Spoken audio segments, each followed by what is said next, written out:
Next है, next topic is, right down, combination of cells in series and parallel. Very important, very very important, लिखो इसको, यहां से question आएंगे। Combination of cells in series and parallel, और बाद में हम लोग एक मिक्स्ड भी पढ़ लेंगे, एंड इसके बाद हम क्या पढ़ेंगे, मिक्स्ड भी पढ़ेंगे, ठीक है।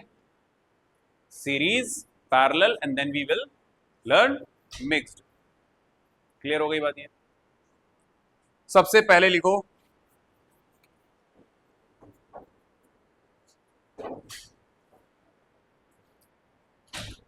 अब ध्यान सुनो, एक सिंगल सेल जो करंट देगा वो थोड़ा सा कम होगा, बोलो। तो हमें अगर ज्यादा करंट चाहिए तो हमें क्या करना पड़ेगा, we have to add more cells. अब अगर एक बल्ब, तुमने देखा वो टॉर्च देखी है जो उसके अंदर सेल के अंदर सेल ऐसे डालते रहते हैं, 3 सेल डालते हैं, ऑन करो लाइट है, ठीक है। तो एक सेल अगर डालोगे तो बल्ब का ग्लो कम होगा, 2 डालोगे थोड़ा सा ग्लो बढ़ेगा, मतलब करंट बढ़ा, ठीक है। 3 डालोगे और ज्यादा हो जाएगा। आई बात समझ में? It means that whenever we want to increase the current, हम क्या करते हैं, सेल को ऐड ऑन करते जाते हैं। मतलब क्या करेंगे, we have to use the combination of cell, ठीक है। और कॉम्बिनेशन 2 टाइप के हम लोग पढ़ेंगे, एक सीरीज कॉम्बिनेशन और एक parallel combination, and later on we will study the mixed, मतलब सीरीज में भी लगे होंगे और पैरेलल में भी लगे होंगे। आई बात समझ में?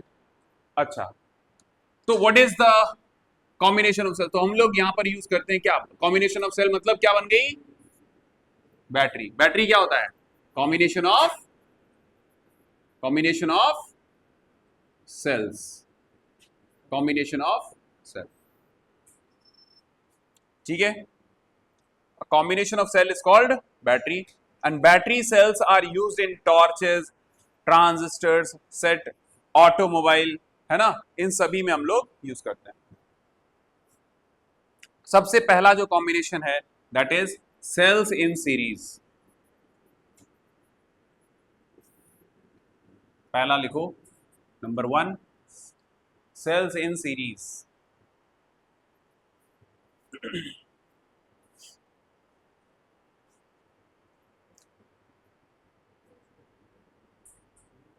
अब ध्यान से सुनना, सेल्स इन सीरीज का मैं आपको सिर्फ 2 सेल लेके बताऊंगा। कितने सेल लूंगा, एक सेल ईएमएफ E1, दूसरे का ईएमएफ E2, और दोनों को ज्वाइन कर दिया।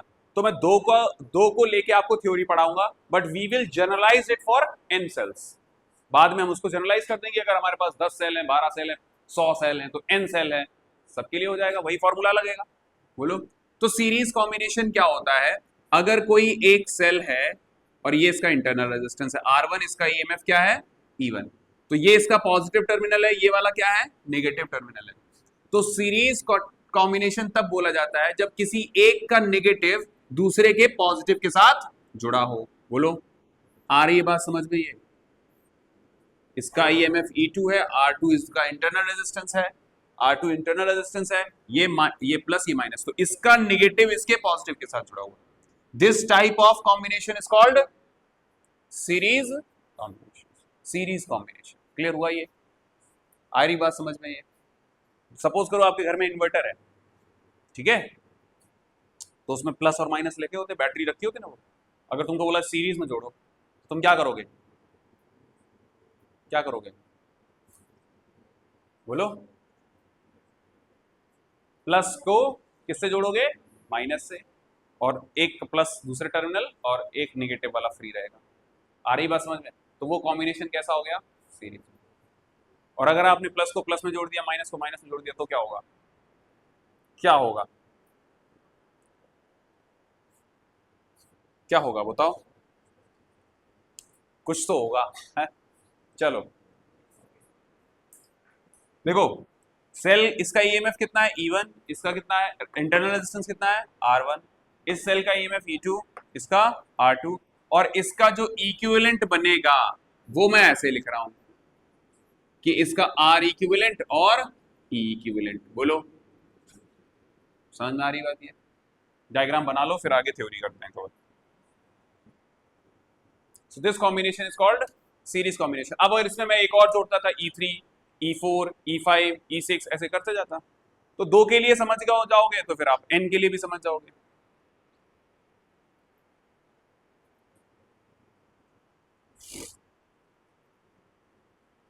ये है A पॉइंट, ये है B पॉइंट, ये है C पॉइंट। देखो ध्यान से, A B C, तो ये क्या बन जाएगा, A C, है ना, equivalent EMF and equivalent resistance.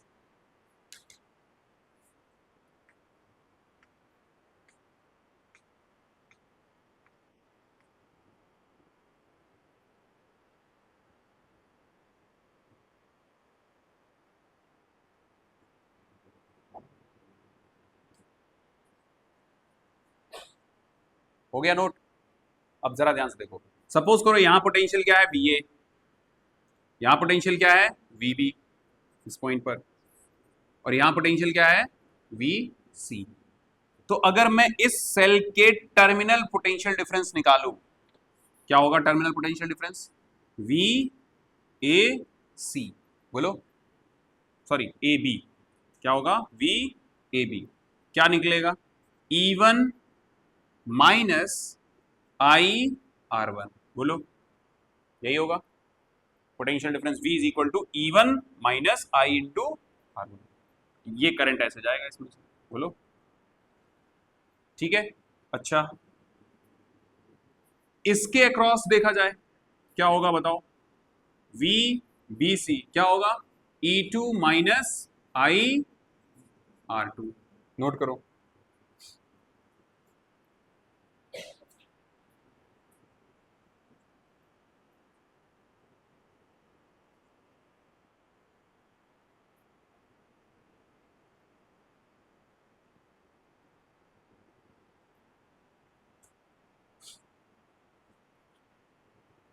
समझ में आया ये सिद्धार्थ? इसके अक्रॉस पोटेंशियल क्या होगा, E1 माइनस IR1, इसके अक्रॉस पोटेंशियल क्या होगा, VBC is equal to E2 minus IR2। अच्छा, इस चीज को हम ऐसे लिख सकते हैं, VAB को ऐसे लिखा जाएगा, potential difference A minus VB, potential difference ही तो है ये, तो ये क्या लिखा जाएगा, E1 माइनस IR1, और ये वाला कैसे लिखा जाएगा, VB minus VC, higher potential lower potential, बोलो, आया समझ में? अब इन दोनों को क्या कर दो, ऐड कर दो, क्या करेंगे, ऐड, इसको इक्वेशन 1 बना लो, इसको इक्वेशन 2 बना लो, तो लिखोगे ऐड इक्वेशन 1 एंड 2। जब इन दोनों को ऐड करोगे you will see that this is plus this is minus, तो VB कट जाएंगे, बोलो, VB से VB कटेगा, and you will get VA minus VC which is equal to E1 plus E2, बोलो, ये दोनों ऐड होंगे, माइनस IR1 माइनस IR2, बोलो, आ रही बात समझ में, क्लियर हुआ ये, आया ना? अच्छा, इसको देखो, VA minus VC is equal to क्या आ रहा है, E1 plus E2 minus I common ले लो तो R1 प्लस R2, ठीक है। ये VA माइनस VC क्या हो गया, VAC, potential difference between VA, A point and C point, यहां से लेके यहां तक का पोटेंशियल डिफरेंस। और ये जो चीज लिखी है ये क्या हो गई, equivalent minus I into R equivalent. अब जरा ध्यान से देखो, ये वाली इक्वेशन इसके लिए वैलिड है, VAC इज इक्वल टू क्या होगा बताओ, E इक्विवेलेंट माइनस यहां से करंट कितना जाएगा, I R इक्विवेलेंट, है ना? तो हमने एक चीज समझी, इक्विवेलेंट निकालना हो तो क्या करोगे, सभी का EMF क्या करोगे, ऐड, एल्जेब्रिकली ऐड कर दोगे। अगर एक सेल लगाया आपने 2 वोल्ट का, एक लगाया 3 वोल्ट का, एक लगाया 5 वोल्ट का, तो सब आप क्या करोगे, सबको ऐड कर दोगे। इसका E1 है, इसका E2 है, अगला E3 है, तो हम सबको क्या करते जाएंगे, ऐड। बोलो, ये चीज समझ में आ गई? तो हमने इस चीज से ये समझा कि जब सेल सीरीज में लगते हैं तो EMF इक्विवेलेंट कितना आएगा, E1 plus E2 plus E3 plus dot dot dot up to En। ये हो गया नोट नंबर 1, इक्विवेलेंट निकालने का formula for the case of series. ठीक है, बोलो, समझ में आया? और आर इक्विवेलेंट कैसे निकलेगा? जो इंटरनल रेजिस्टेंस होगा वो कैसे निकलेगा? R1 plus R2 plus dot dot dot up to Rn। ये हो गया formula for the case of series combination of cell. और उसमें इंटरनल रेजिस्टेंस कैसे निकलेगा? R1 plus R2 plus R3। क्योंकि देखो यहां पर जो डायग्राम था वो सभी के सभी रेजिस्टर्स कैसे लगे थे? सीरीज में तो लगे हैं। तो रेजिस्टर सीरीज में लगे हैं तो वो सीरीज वाला फॉर्मूला लगेगा, R1 plus R2 plus R3। बोलो, आशुतोष, आनंद, गया, अनीश, अवनीश, समझ में आ रहा है? अच्छा जी।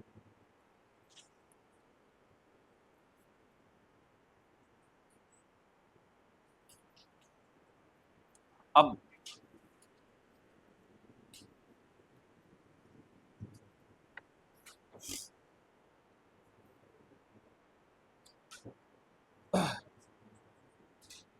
तो यहां पर E इक्विवेलेंट समझ में आ गया ना? E इक्विवेलेंट कितना है?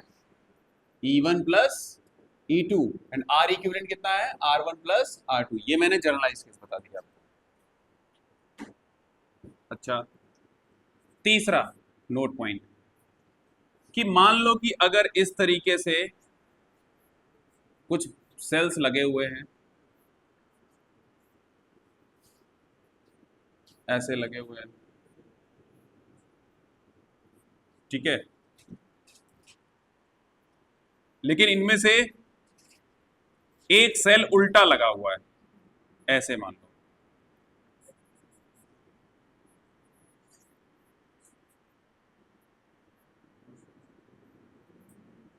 ऐसे, बोलो, उल्टा लगा दिया। उल्टा लगाने का मतलब क्या? ये पॉजिटिव ये नेगेटिव, लेकिन ये नेगेटिव ये पॉजिटिव और ये पॉजिटिव ये नेगेटिव, मतलब पॉजिटिव पॉजिटिव से कनेक्ट कर दिया। ठीक है, रिवर्स ऑर्डर में लगा दिया आपने, प्लस को माइनस की तरफ, तो प्लस प्लस लगा दिया, माइनस माइनस लगा दिया। ठीक है, तो होगा क्या? अच्छा, यहां पर भी प्लस है, ये माइनस प्लस माइनस ऐसे। ये मान लो E1 है, ये E2 है, ये E3 है, ठीक है, ये E4 है, ये सॉरी, ये Enth है, ठीक है, कोई Enth है। तो E इक्विवेलेंट कैसे निकालोगे? जितने भी आपने उल्टे लगाए हैं उनका ईएमएफ आप नेगेटिव लिखोगे। क्या करोगे? नेगेटिव लिखोगे। जैसे E1 वाला है, सही लगा हुआ है, सही ऑर्डर में, ये वाला रिवर्स ऑर्डर में लगा दिया तो -E2 प्लस E3, ऐसे जितने भी हो गए plus E4 and dot dot dot up to En। जो भी आपने उल्टा लगाया होगा उसका आप क्या कर दोगे? EMF minus. आई बात समझ में? ठीक है,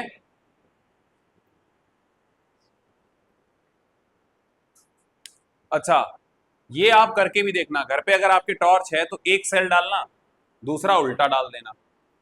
आई बात समझ में? फिर तीसरा एक और सेल डाल देना। बैट, क्या वो बैट टॉर्च ग्लो करेगी? नहीं कर रही। क्यों नहीं कर रही? क्योंकि उतना ईएमएफ और डाउन कर दिया ना। ईएमएफ क्या हो जाएगा? कम हो जाएगा। ईएमएफ कम हो जाएगा, सर सही से वर्क नहीं करेगा।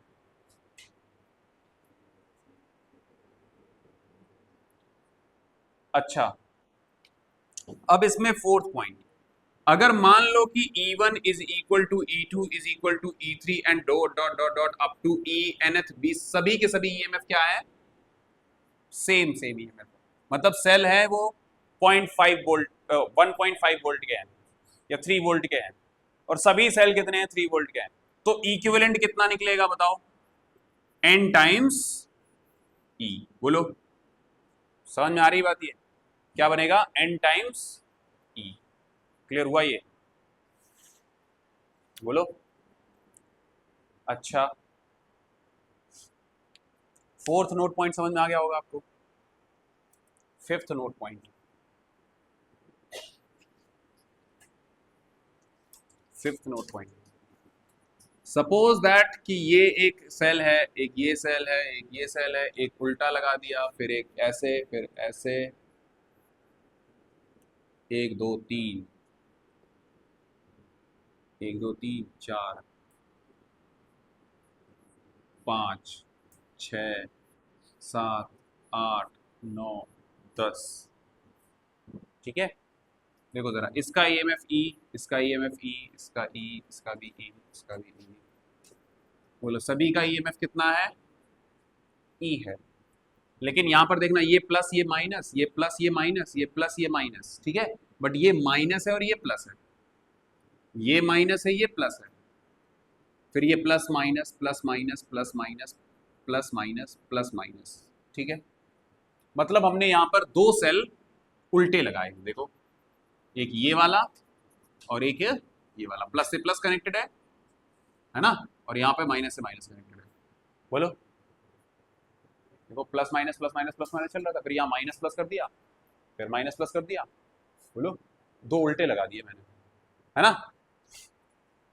अब ध्यान से सुनना, अगर आपके n राइट ऑर्डर में है, जैसे भी चल रहे थे, राइट ऑर्डर वो आपके हिसाब से हो सकता है, आप ऐसे लगा रहे हो ऐसे लगा रहे हो, ठीक है, और उसमें n सेल्स राइट ऑर्डर में, n सेल्स रिवर्स ऑर्डर में लगा दिया आपने, उल्टे उल्टे लगा दिए। समझ आ रही बात ये?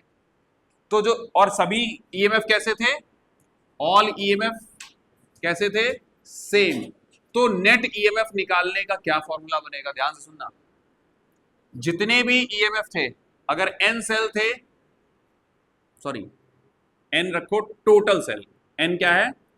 N is the total number of cells, ठीक है, और एम क्या हो गया? उसमें उल्टे लगा दिए, तो नेट ईएमएफ जो बनेगा वो होगा N minus 2m times this. Note करो इसको, अगर सारे सेल्स का ईएमएफ ई है, उसमें एन नंबर ऑफ सेल्स लगे हुए हैं और एम आपने उल्टे लगा दिए हैं, तो टोटल ईएमएफ कितना बनेगा? N minus 2m whole bracket multiplied by EMF E. अब इस चीज को समझो, यहां पर मैंने कितने लगाए थे? बोलो, 10 लगाए थे, जिसमें से दो मैंने कैसे लगाए हैं? दो मैंने लगाए हैं रिवर्स ऑर्डर में, रिवर्स में लगा दिए, उल्टी पोलैरिटी कर दी। तो ये नेट ईएमएफ बताओ कितना आएगा? 10 लगाए थे, दो उल्टे कर दिए, मतलब m की वैल्यू कितनी है? 2। तो 2 into 2 whole bracket multiplied by E, कितना आएगा? 10 माइनस 4 मतलब 6e। बोलो, इसका मतलब ये बात याद रखना, जितने आपने उल्टे लगाए होंगे उसके डबल का वैल्यू माइनस होगा। ये जो माइनस किया था, उल्टा लगाया, ये दो माइनस, ये इसको कैंसल आउट करेगा, है ना, ये इसको कैंसल आउट करेगा, तो कितने बचे? 1 2 3 4 5 6, दो वैल्यूज तो निगेटिव होती आएंगी ना। आई बात समझ में? अब इसको और अच्छे से समझना है तो ये देख लो, नेट ईएमएफ कैसे लिखा जाएगा? ध्यान से सुनना, ईएमएफ पहला वाला सही है, दूसरा वाला, फिर माइनस ईएमएफ, फिर माइनस ईएमएफ। बोलो, 1 2 3, 3 जुड़े थे पहले, फिर माइनस ईएमएफ। बोलो, 1 2 3 सही ऑर्डर में थे, फिर चौथा वाला रिवर्स ऑर्डर में है तो माइनस कर देंगे, ये रिवर्स ऑर्डर में है तो माइनस कर देंगे, फिर अगला वाले सारे कैसे हैं? 1 2 3 4 और 5। बोलो, 1 2 3 4 5 6 7 8 9 10 हो गए। दो हमारे कैसे लगे हुए थे? रिवर्स में, तो उनका आप माइनस करोगे, और अगर सारे इक्वल हैं तो ये इसको खत्म कर देगा, ये इसको खत्म कर देगा, कोई भी दो पॉजिटिव वाले खत्म हो जाएंगे। तो कितने बचे बताओ? 2 यहां पर, 4 यहां पर, कितना बचा? 6e। तो क्या ये फॉर्मूला दिमाग में रहेगा कि अगर total number of n cells हैं, ठीक है, और सभी का ईएमएफ सेम है और m सेल्स अपोजिट पोलैरिटी के साथ लगाए गए हैं, तो कितना ईएमएफ खत्म हो जाएगा? ये माइनस का 2m कर देना है, n minus 2m is multiplied by EMF. बोलो, समझ में आया ये?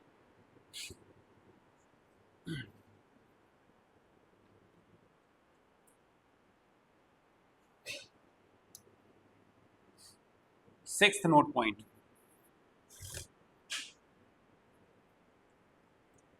suppose that we have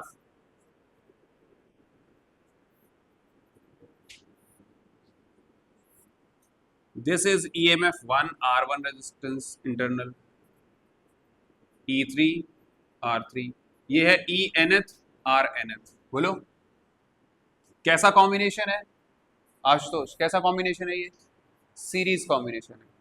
अगर मैं इससे करंट विड्रॉ करूंगा, और करंट विड्रॉ तभी कर सकते हो जब इस पूरी बैटरी को आपने किससे कनेक्ट किया है, एक लोड रेजिस्टेंस, लेट से आर, कितना है आर, आर क्या है यहां पर, लोड रेजिस्टेंस, क्या हो गया ये, लोड रेजिस्टेंस।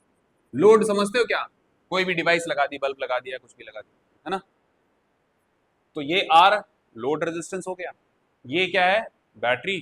तो इस करंट की वैल्यू कैसे निकालोगे? करंट का फॉर्मूला मैंने आपको पढ़ाया था क्या, net EMF divide by R total, बोलो पढ़ाया था। नेट ईएमएफ कैसे निकलेगा बताओ, E1 plus E2 plus E3 plus dot dot dot up to EN, बोलो सभी ईएमएफ को ऐड किया जाएगा क्योंकि सीरीज में है, डिवाइड बाई टोटल रेजिस्टेंस क्या होगा, एक तो हो गया लोड रेजिस्टेंस, बोलो R, और बाकी सारे ये इंटरनल रेजिस्टेंसेस, तो यहां ब्रैकेट में लिखोगे R1 plus R2 plus dot dot dot up to RN। ये हो गया फॉर्मूला किसके लिए, किसके लिए, किसके लिए हो गया ये, करंट के लिए। समझ में आ रही बात, ये आई बात समझ में, वेरी इंपॉर्टेंट क्वेश्चन, यहां से ये चीज याद रखना, ठीक है। करंट निकालने का एक फॉर्मूला है net EMF divide by total resistance, तो नेट ईएमएफ देख लेंगे, सभी का रेजिस्टेंस, सभी का ईएमएफ ऐड कर दो, लोड रेजिस्टेंस कितना लगाया हुआ है और इंटरनल रेजिस्टेंस सारे सीरीज में होंगे, तो उनका भी ऐड कर देंगे। आई बात समझ में? अच्छा, लेकिन क्वेश्चन आपको जो पूछेगा वो दो सेल होंगे या मैक्स टू मैक्स 3 सेल होंगे, है ना, लेकिन अगर वो जनरलाइज केस करेगा, क्या करेगा जनरलाइज केस, तो वो जनरलाइज केस में क्या करेगा, वो बोलेगा कि 10 सेल हैं और 10 का ईएमएफ कैसा है, सेम है। आई बात समझ में? तो वो क्वेश्चन को ज्यादा फालतू का नहीं, वो बस कॉन्सेप्ट जानना चाहता है कि आपको आता है नहीं आता है, तो आपको वो अगर सेल नंबर ऑफ सेल्स बढ़ाएगा तो सभी का ईएमएफ कैसा दे देगा, सेम। आ रही बात समझ में? और अगर मान लो सभी का ईएमएफ सेम है, तो 7th पॉइंट नोट करो, 7th note point, if E1 is equal to E2 is equal to, सभी का ईएमएफ सेम है और कितना है E, तो अब करंट का फॉर्मूला आप देखो क्या बनेगा, n नंबर ऑफ सेल्स थे तो क्या हो जाएगा n टाइम्स E, बोलो टोटल रेजिस्टेंस क्या था वो R ही रहेगा, और यहां पर ये क्या हो जाएगा n टाइम्स R, बोलो रेजिस्टेंसेस भी सेम, आइडेंटिकल सेल्स हैं। अगर हम बात करें for identical sales, identical sales, identical sales मतलब समझ गए ना, सभी सेल्स की ईएमएफ सेम है, इंटरनल रेजिस्टेंस सेम है, तो n times E R plus NR formula बनेगा। आई बात समझ में, क्लियर हुआ ये? अब ये आपने पढ़ लिया। Next thing, 8th note point, अगर मुझको मैक्सिमम करंट चाहिए है, क्या चाहिए है, मैक्सिमम करंट, तो फॉर आई मैक्स, अगर मैं चाहता हूं कि ये जो कॉम्बिनेशन है इसमें मुझे क्या मिले, क्या मिले, मैक्सिमम करंट मिले, कैसा मिले, मैक्सिमम। तो ध्यान से सुनना मेरी बात, मैक्सिमम करंट विड्रॉ करने के लिए क्या करना पड़ेगा आपको,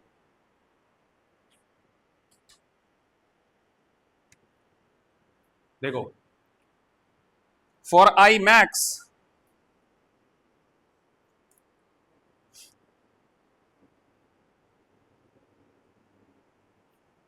तो in the case of series combination हम क्या करेंगे, ये जो R है एक्सटर्नल रेजिस्टेंस, उसकी value internal, total internal resistance से ज्यादा लेंगे। आई बात समझ में? मतलब इस बैटरी के अंदर जो भी टोटल इंटरनल रेजिस्टेंस होगा उसकी वैल्यू R से बहुत छोटी होनी चाहिए, मतलब ये लोड रेजिस्टेंस ज्यादा रखो बैटरी के इंटरनल रेजिस्टेंस से, तो अगर R की वैल्यू NR से, मतलब टोटल इंटरनल रेजिस्टेंस से बहुत ज्यादा है, मतलब एक्सटर्नल रेजिस्टेंस की वैल्यू बहुत ज्यादा है टोटल इंटरनल रेजिस्टेंस से, तो अब बताओ यहां पर क्या मैं इस तरीके से लिख सकता हूं कि जो I होगा वो N टाइम्स E और अगर ये वैल्यू इससे बहुत ज्यादा बड़ी है तो हम इस चीज को निगलेक्ट कर सकते हैं, बोलो कर सकते हैं ना निगलेक्ट। मान लो ये है 1000 ओम और ये बन रही है 8, बोलो तो क्या करोगे, 1000 रख लो 8 हटा दो, बोलो तो हम निगलेक्ट कर देंगे तो हम नीचे क्या मिल जाएगा, सिर्फ R। इसका मतलब ये हो जाएगा N E divide by R। बोलो ये बात समझ में आ रही है, बोलो ये चीज समझ में आई। अगर आपने मैक्सिमम करंट चाहते हो तो आप क्या करो, लोड रेजिस्टेंस की वैल्यू बहुत ज्यादा रखो as compare to total internal resistance. तो ये वैल्यू नेग्लेक्ट कर सकते हो, R सिर्फ नीचे रहेगा और इस चीज को हम ऐसे लिख सकते हैं।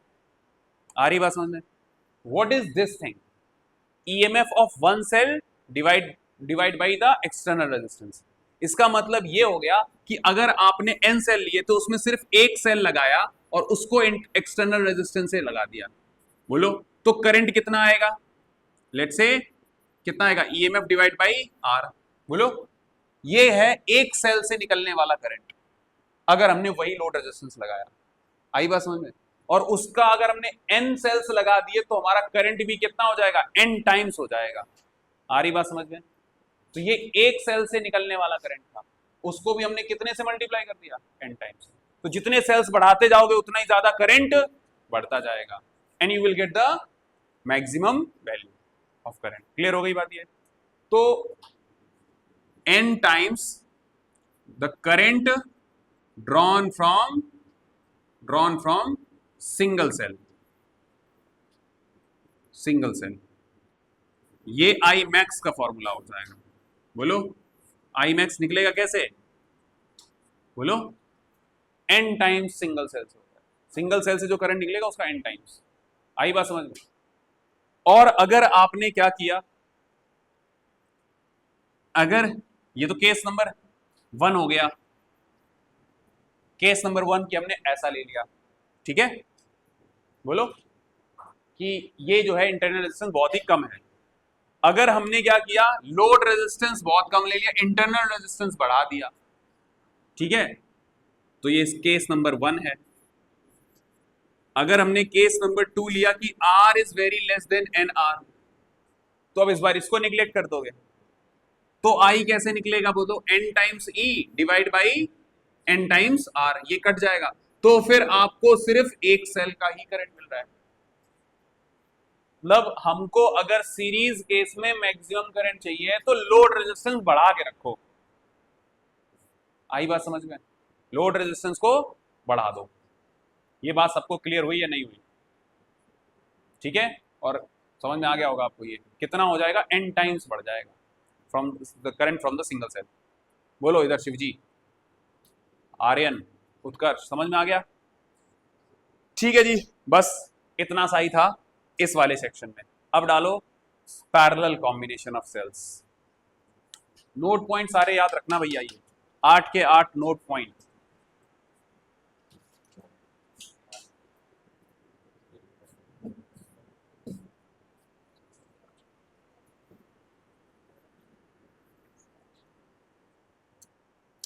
देखो पैरेलल कॉम्बिनेशन ऑफ सेल्स 2,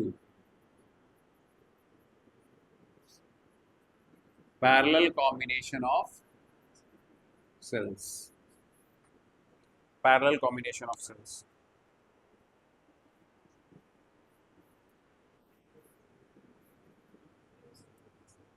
इसके बाद कोई क्लास है ना? किसकी है? कितना टाइम बचा है? सर आ गए? चलो तो ये टॉपिक डाल लो, नेक्स्ट क्लास में हम इसको करेंगे।